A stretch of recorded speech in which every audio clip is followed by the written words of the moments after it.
"If it is me, I'm so sorry." That was the line that changed the temperature of this story. Not because it solved anything. It didn't. Nancy Guthrie is still missing. No suspect has been publicly identified.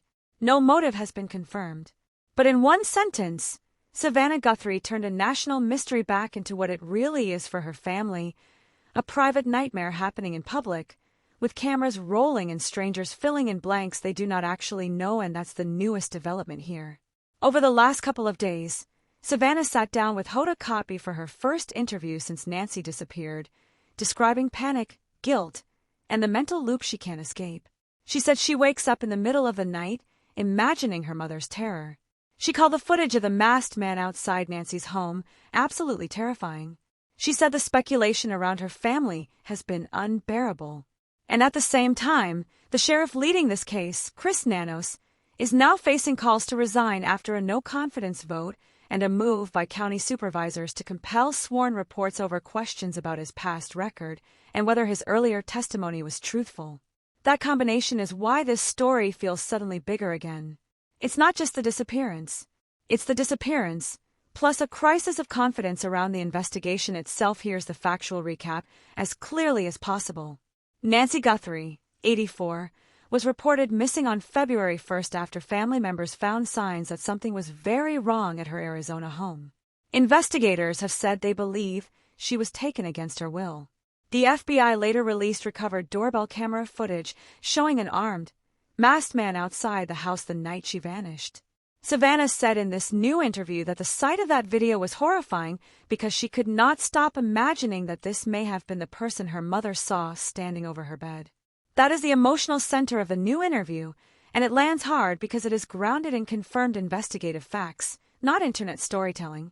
Savannah also addressed two parts of the case that have been driving a lot of public discussion. First, the theory that Nancy may have been targeted because Savannah is famous. She did not present that as fact. She specifically said they still don't know. But she admitted that the thought has haunted her, especially because her brother suspected early on that this could be a kidnapping for ransom. Second, she said she believes 2 ransom notes her family responded to may be real, while also noting that most of the notes were not. Again, that is Savannah's belief, not a law enforcement confirmation. Investigators have said they examined multiple ransom communications, and the FBI has previously said it was unaware of any ongoing communication with an abductor. That distinction matters, because this case is now being pulled in 2 directions at once. One direction is grief, real grief, a daughter talking about her missing mother. The other is the internet's need to turn everything into a solved puzzle by sundown. Savannah directly pushed back on that in her interview when she talked about the cruel speculation surrounding her siblings and relatives. She said no one took better care of her mother than her sister and brother-in-law, and no one protected Nancy more than her brother. That was not just emotional. It was corrective. It was her using a nationally televised interview to slam the brakes on a rumor cycle that had become, in her words, pain upon pain, and the interview spread fast. The Today preview clip pulled in roughly 727,000 views on YouTube in about 2 days. A short Today upload of Savannah speaking about the interview passed 176,000 views, while a CBS Evening News clip topped 100,000 in roughly a day. That tells you this wasn't just a morning show segment that disappeared by lunchtime. It became the clip people were sharing, reacting to, and building opinions around almost immediately. But if Savannah's interview reopened the emotional side of a story, the Chris Nanos developments reopened the institutional side. This is where the lied under oath headline language needs to be handled carefully. What is confirmed is that newly surfaced El Paso disciplinary records appear to contradict Nanos' December 2025 deposition testimony, where he acknowledged discipline but denied ever having discipline rise to the level of suspension. AZPM reported that records listed multiple suspensions from 1977 to 1982, including incidents labeled insubordination, inefficiency, habitual tardiness, and others. Based on that, the Pima County Board of Supervisors directed outside counsel to draft language requiring Nanos to provide reports under oath. That is a serious escalation. But it is not the same thing as a court ruling that he committed perjury. Then came the no-confidence vote. The union representing more than 300 deputies voted overwhelmingly for no confidence and resign, with 241 voting for that option, 65 abstaining, and none choosing confidence and continue, according to News Nation's report on the union statement. That is not background noise. That is a law enforcement leadership crisis happening in the middle of one of the most high-profile missing person investigations in the country.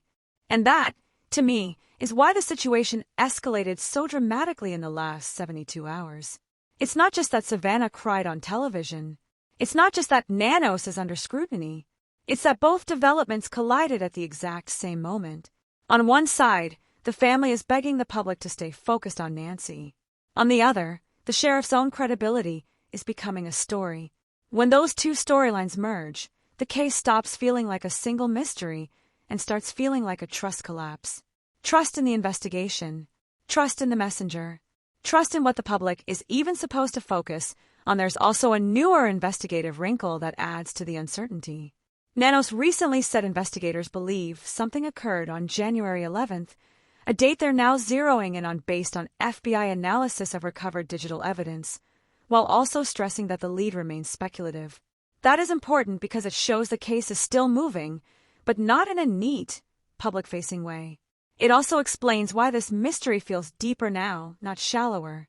Instead of giving the public a clean suspect or a confirmed motive, the latest official update adds another date, another possible clue, and another reminder of how much is still unknown. This is also one of those moments that says a lot about modern fame, even though Savannah Guthrie is not an influencer in the usual sense.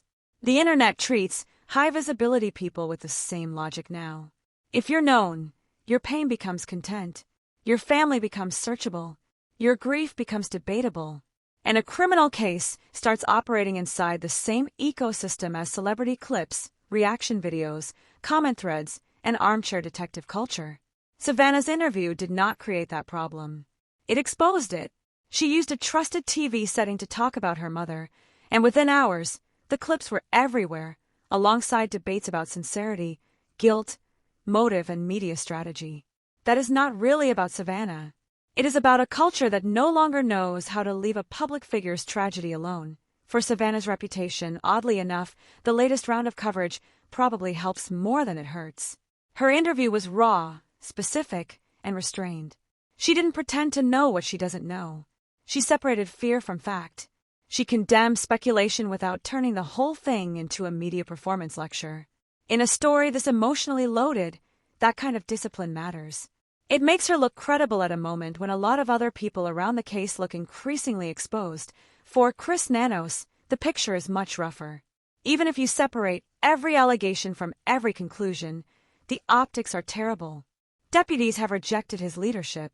Supervisors are considering compelled sworn reporting. Old records have become new ammunition.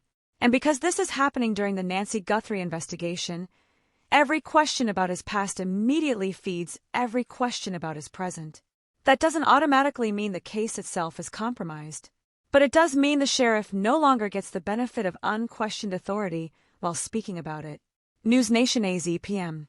And that may be the biggest issue going forward. Because missing person cases depend on public trust. Tips come from trust. Cooperation comes from trust. Patience comes from trust. If the face of the investigation becomes a second controversy, that drains attention and confidence at the worst possible time. Suddenly every update gets filtered through a different question. Is this progress, or is this damage control? So where does that leave the story right now? With two truths sitting side by side. 1.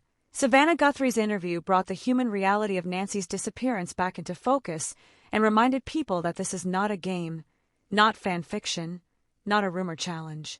2. The sheriff leading the case is now facing his own credibility storm, and that changes how every official statement will be heard from here on out. The bigger question now isn't just who took Nancy Guthrie. It's whether this investigation can hold public confidence long enough to get the answer before the case is swallowed by its own media gravity.